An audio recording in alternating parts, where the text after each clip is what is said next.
Hey, this is Dave DeCamp from antiwar.com. This is anti-war news for Wednesday, May 17th, 2023.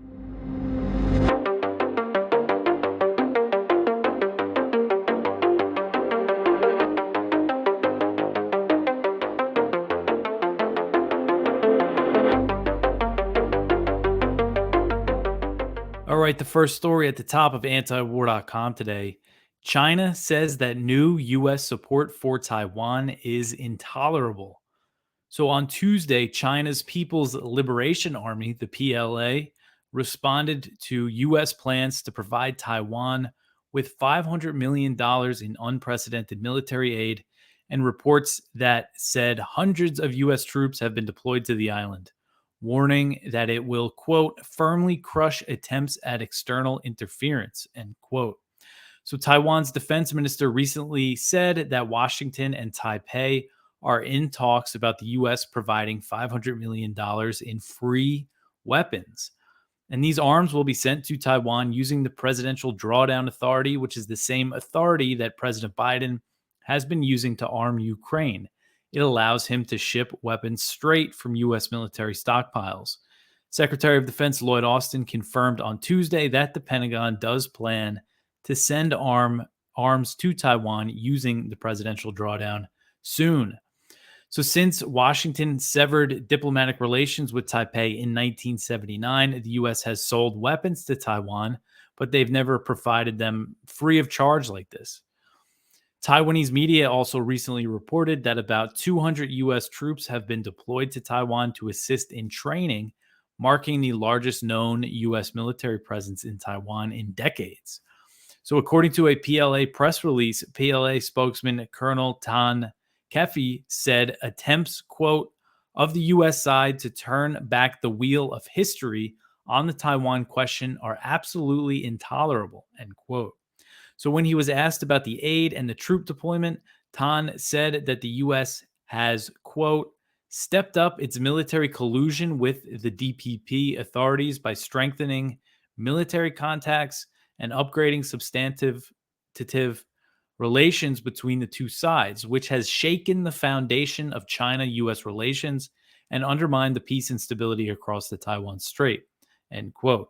So he mentioned the DPP there. That is the Democratic Progressive Party, the ruling party in Taiwan. Tan said that the issue of Taiwan is the first red line that must not be crossed in U.S.-China relations, and that's something President Xi told Biden when they met face-to-face in Bali last November. China views Washington's recent efforts to increase support for Taiwan as an affront to the One China policy. So Tan noted that Washington, he said, he pointed out that the preconditions for the normalization of U.S.-China relations, which was formalized again in 1979, the precondition for that was the U.S. severing diplomatic relations with Taiwan, ending its mutual defense treaty with the island, and withdrawing troops. And he called on the U.S. to stop increasing support for Taiwan and, quote, reiterated that the Chinese PLA will continue to strengthen military training and combat readiness, firmly crush Taiwan independence attempts and external interference in any form, and resolutely safeguard national sovereignty and territorial integrity, end quote. So Hawks in Washington, as I'm always talking about, argue that the U.S. must arm Taiwan to the teeth to prevent a Chinese invasion of the island. But China's actions, their rhetoric as well as their actions, demonstrate that, China is going to respond to this growing support by putting more military pressure on the island. And of course, the examples are when Nancy Pelosi went over there, they conducted their largest ever military exercises in direct response to growing U.S.-Taiwan ties. So pretty strong warning from the Chinese military about this new support for Taiwan. All right, the next one here, the U.S. to sign a deal to maintain military access to Micronesia. A U.S. envoy said Monday that the U.S. and the Federated States of Micronesia have agreed to extend a strategic pact that will allow the U.S. to maintain military access to the Pacific Island nation. So Joseph Yun, who was appointed in 2022 as the U.S. Special Envoy to negotiate the extensions of the Compact of Free Association agreements. And these deals the U.S. has with Micronesia as well as the Marshall Islands and Palau. So, under these agreements, these Compact of Free Associations, the Pacific Island nations are treated similarly to U.S. territories. They receive economic assistance from the U.S. and fall under the protection of the U.S. military in exchange for allowing U.S. forces to operate in their territory. So Yun has previously said that under these extended deals, the U.S. is expected to provide $6.5 billion in aid to these three countries over the next 20 years. Micronesia's president said earlier this year that the deal he was negotiating would give the U.S. more military access, and he told residents to expect more U.S. military drills. The deals allow the U.S. to deny other foreign militaries access to the Pacific Island nation. So that's kind of a big deal because this gives the U.S. a pretty huge swath of the Asia Pacific that it can deny China's military from entering. So if you're watching the video here, you'll see Federated States of Micronesia, Marshall Islands, Palau, and Guam, the U.S. territory. So this is a huge stretch of ocean here that the U.S. Military can control because of these agreements, and they're due to expire. Some were due to expire this year. Some I forget which one. Another one was going to expire in 2024. But Yun said that the COFA extension with Micronesia will be signed in Papua New Guinea on the sidelines of a summit between President Biden and the Pacific leaders that will be held on May 22nd.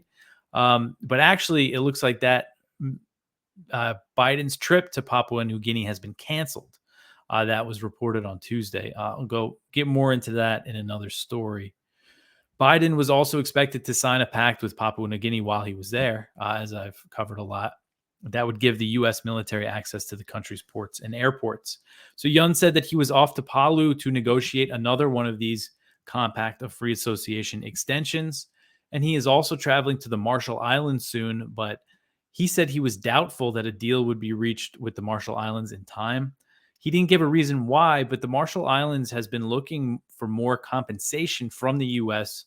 for its series of nuclear weapons tests that it carried out in the 1940s and the 1950s in the Marshall Islands, which destroyed, the environment. There's still huge levels of radiation where they conducted these weapons tests. People are still dealing with the health issues, stillborn babies, things like that. It's a really horrific situation what they did in the Marshall Islands. So that could be related to the negotiations. They might want more compensation from the U.S. over that. All right, the next one here. Russia hits a U.S.-made Patriot system in Kyiv. So Russia's military said Tuesday that it hit a U.S.-made Patriot air defense system in the Ukrainian capital with a hypersonic missile, and this was later confirmed by a U.S. official. A Russian Defense Ministry spokesman said that a high-precision strike by a Russian Kinzhal hypersonic missile hit one of these Patriots. And a U.S. official told CNN that a Patriot system in Kyiv was likely damaged but not destroyed by a Russian missile barrage. The U.S. is assessing the damage to see if the system needs to be taken out of Ukraine for repairs. And the Patriot is one of the U.S.'s most advanced air defense systems. U.S. and Ukrainian officials have previously claimed that the Patriot systems intercepted Russian hypersonic missiles, and they said they intercepted more of these hypersonic missiles on Tuesday during this missile barrage. The Russian military has denied this. U.S. officials suggested to CNN that the Patriot might be more vulnerable to Russian attacks than other air defense systems. The CNN report reads, quote, unlike some shorter range air defenses provided to Ukraine that are mobile and harder to target, the large Patriot battery is a larger and more stationary system, making it possible for the Russian forces to zero in on the location over time, end quote. So the U.S. first pledged to arm Ukraine with the Patriots in December 2022. They trained Ukrainian soldiers on the system at a base in Oklahoma. And it's an extremely expensive missile system. From what I understand, one battery, which includes, the entire system, Costs $1.1 billion. So big money we are talking here. And I know the missiles cost a lot of money as well. And they first began arriving in Ukraine last month. All right, the next one here, African leaders to present a peace plan to Putin and Zelensky. So South Africa's president Ramaphosa, he said on Tuesday that Putin and Zelensky have both agreed to host a delegation of African leaders to discuss a potential peace plan for the conflict in Ukraine. So Ramaphosa said, quote, "My discussions with the two leaders demonstrated that they are both ready to receive the African leaders and to have discussion on how this conflict can be brought to an end. Whether that will succeed or not is going to depend on the discussions that will be held." End quote. So on top of Ramaphosa, the leaders of Senegal, Uganda, Egypt, the Republic of the Congo, and Zambia also support this plan. It sounds like they're going to be traveling as well. Ramaphosa did not give a timeline on when the visits to Moscow and Kiev might happen. And the news of this African-led peace push comes as China has dispatched a senior envoy to visit Ukraine, Russia, and other countries in the region in an effort to foster dialogue. And China's special representative for Eurasian affairs was sent, Li Hu, and he was expected to arrive in Ukraine on Tuesday. So the U.S. has not been happy with South Africa over their neutrality in the Ukraine conflict, and they're accusing them of helping Russia. They recently claimed that a Russian ship that docked in South Africa was loaded with weapons. This was the U.S. ambassador to South Africa, claimed this with no evidence. It really goes to show, how U.S. diplomats operate, just leveling these accusations.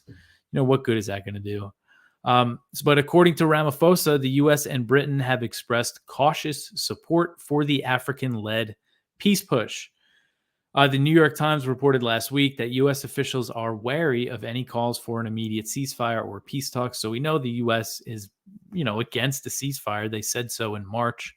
They want to see the fighting continue.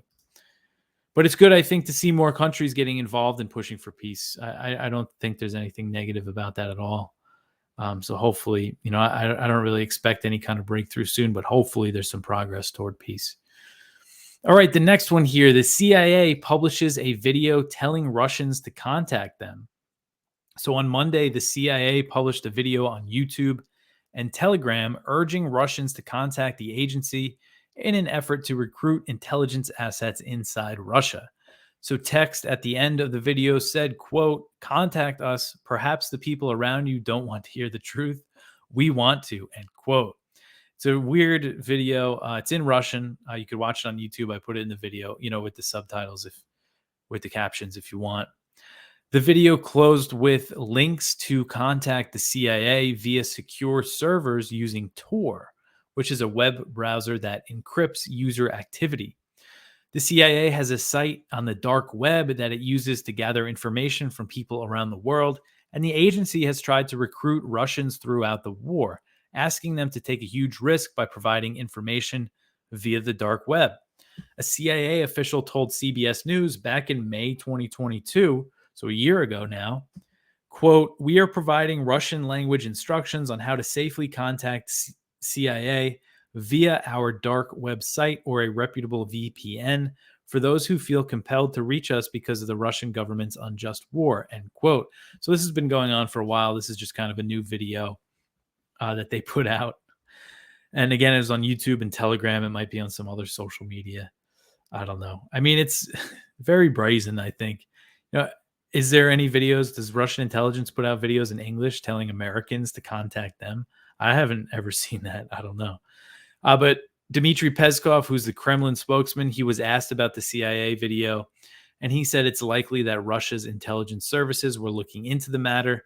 He said, quote, "We all know perfectly well that the CIA and other Western intelligence services are not reducing their activity on the territory of our country," end quote. Okay, so the next one here. This is from Connor Freeman over at the Libertarian Institute. Ukraine has officially joined NATO's Cyber Defense Center. Kyiv officially joined the North Atlantic Treaty Organization's Cyber Defense Center on Tuesday.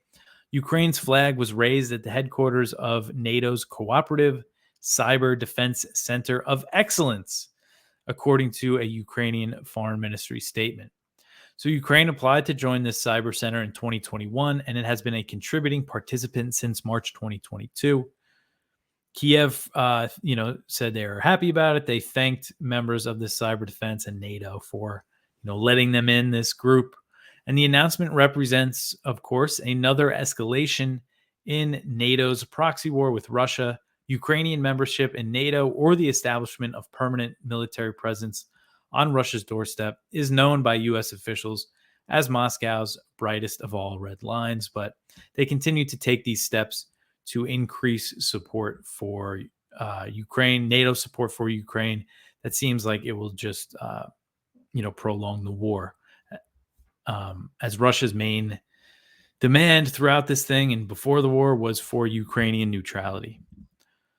All right. The next one here, this is another one from the Libertarian Institute from Kyle Anzalone. NATO conducts its largest ever anti-submarine drills. So again, we keep seeing this largest ever drills being conducted all around the world.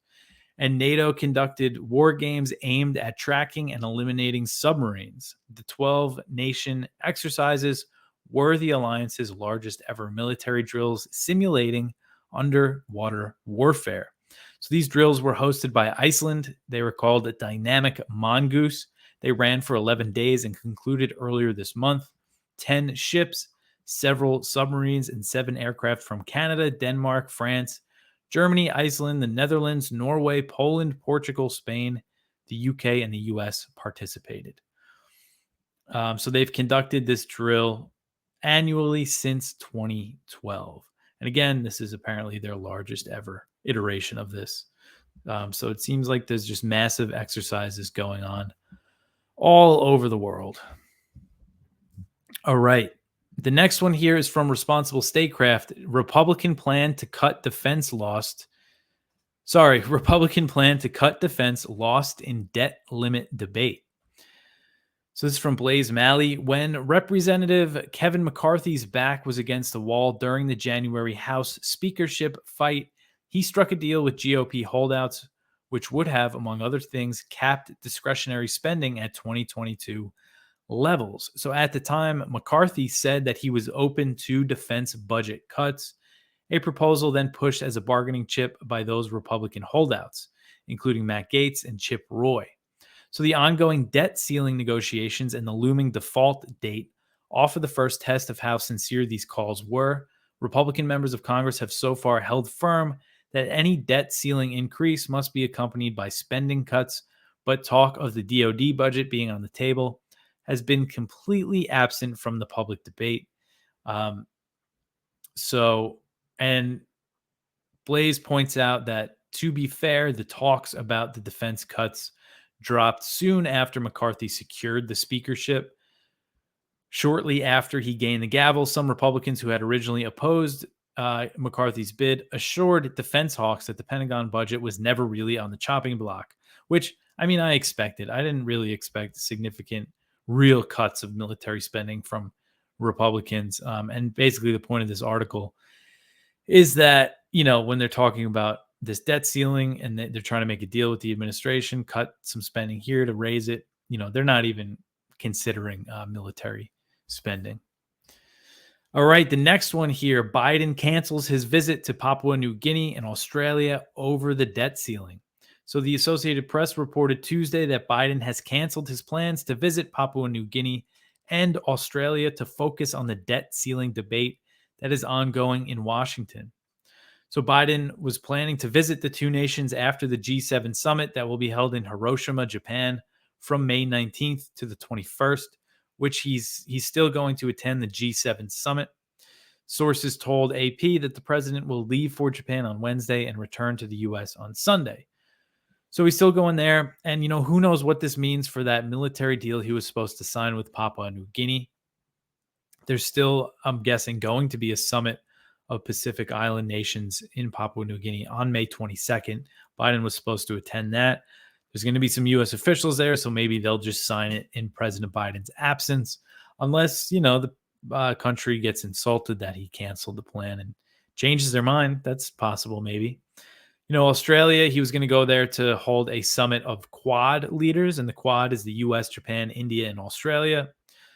And there, Biden has been increasing cooperation with them as part of the US strategy against China. And, same thing, of course, all this stuff in the Pacific and the Asia Pacific is related to China. So, nothing's going to change with Australia. They're a good client state. But again, I don't know about Papua New Guinea. It'll be interesting to see their response will be about this cancellation. Because he was going to be the first sitting president to visit the country. So, they might be upset about it. All right, the next one here. The U.S. and Syria are engaged in talks in Oman. So the Cradle reported on Tuesday that the U.S. and Syria have been engaged in secret, direct negotiations in the Omani capital of Muscat. So the report cited a senior diplomatic official in the Arab League who said that the talks included security figures from both countries and representatives of foreign ministries. Topics discussed in the meetings included the U.S. occupation of eastern Syria and Austin Tice, who is an American that went missing in Syria in 2012 while working as a freelance journalist. The U.S. claims that Tice is alive in Syrian custody, and Damascus has denied that. So I asked the State Department if they could confirm this report. And what they told me was that the U.S. is engaged with a number of countries in the region to try and get Tice home. So they didn't confirm that the talks were going on in Oman, but they didn't deny it and said that the U.S. was engaged with a lot of countries on this. So it sounds like that, that these talks are happening. So a State Department spokesperson told me, quote, "We are engaging extensively to try to get Austin home. We have pursued every channel we can to seek his safe return to his family, and will continue to do so. That includes discussing this case with a number of countries in the region. We will keep working until we see his safe return to the United States." End quote. So earlier this month, Secretary of State Antony Blinken made similar comments, saying that the U.S. was engaged with third countries, including Syria. So he mentioned Syria, and again, that was earlier this month. And according to the Cradle's source, during the talks in Oman, a U.S. official repeatedly said that they had information that Austin Tice is alive and in a Syrian army detention center, but the Syrian side again denied it, insisting that they had no information about Tice, and they said that they would be ready to help and make all possible efforts to reveal his fate. So if they know information, I guess they're saying that they would tell them. So the Cradle said that the Syrian side mainly pressed the U.S. to withdraw all of its troops from Syria. So that was, what Syria was pushing in these talks, which is not a surprise. And interesting, this report cited other sources that they described as field sources who claimed that the U.S. actually has 2,000 troops in Syria, which is significantly more than the Pentagon's official figure of 900. And that had me thinking, there's U.S. contractors in Syria. So I wonder how many of them there are. We never really know that. It's usually a pretty significant number of contractors that fill all sorts of roles. The revelation of the dialogue between Washington and Damascus comes amid a major regional push to normalize relations with the Syrian government of Bashar al-Assad. Damascus was recently readmitted into the Arab League, and the U.S. is against all of this. They want to keep Syria under sanctions. They want to keep occupying eastern Syria and controlling their oil fields and all that. But interesting that there is some dialogue going on here between the U.S. and Syria. The last news story that we have here, this is from Will Porter over at the Libertarian Institute, and it's about the Costs of War Project report that found up to 4.5 million people have died in post 9/11 war zones. It found that U.S. wars, in Syria, Iraq, Afghanistan, Pakistan, Yemen, Libya, and Somalia contributed to that many deaths. That's their estimate, 4.5 million people. Just a huge number. So Will wrote a story about it over at the Libertarian Institute. And that's it for the news for today. Go check out our Viewpoints. We have a very interesting one from the Eisenhower Media Group. The U.S. should be a force for peace in the world. And Eisenhower Media Group is uh, a group of a lot of former U.S. military officials or former U.S. Other types of officials, but it's mostly former U.S. military. There's also some former diplomats in there and people who have served, both roles. So they took out a full page ad in the New York Times saying that the U.S. has to, call for peace in Ukraine and should stop funding the war. And it's very good, very thorough, and they include some really good graphics here that I thought were interesting. It shows U.S. NATO military bases in Europe and near Russia, and then it has another graphic titled "What if the shoe was on the other foot?" And it put hypothetical Russian military bases in Mexico and Canada. And it also put out a timeline of, 1990. The U.S. assures Russia that NATO will not expand towards its border 1 inch to the east, and just this timeline of what led us to the current crisis that we see today: NATO expansion, the U.S. withdrawing from arms control treaties, all of the things like that. So it's a realistic look at the causes of this war that was in the pages of the New York Times because they took out an ad. And some of our, friends and people that contribute to antiwar.com are part of this Eisenhower Media Network, including Matthew Ho, William J. Astore, Lawrence Wilkerson, and Wright. So go check that out. It's really good, and it's cool to see that they got it in the New York Times. All right, another viewpoint, one from Rick Sterling, Confessions of a CIA Terrorist. We have one from Ramsey Baroud, New Rules of Engagement, How Palestinians Defeated Netanyahu and Redefined Unity. One from James Carden, What the 68-year-old Austria Treaty Could Tell Us About Ukraine Today. That's over at Responsible Statecraft. And our spotlight is from Ted Galen Carpenter, one of our columnists. This is over at the Libertarian Institute. On Korea, Joe Biden is choosing every bad option. And he is right about that. But that's everything for me for today. You could help us out. Oh, we finished our fundraiser. So thank you, everybody, for the support. We really, really appreciate it. Again, it's how we get by.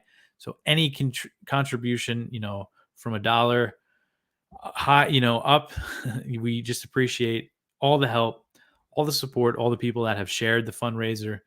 This is how we do it. This is how we're able to give you this coverage every day. So also share the website, share the show, tell your friends about antiwar.com. That's all great help. I'll be back tomorrow with some more news. Thanks for listening.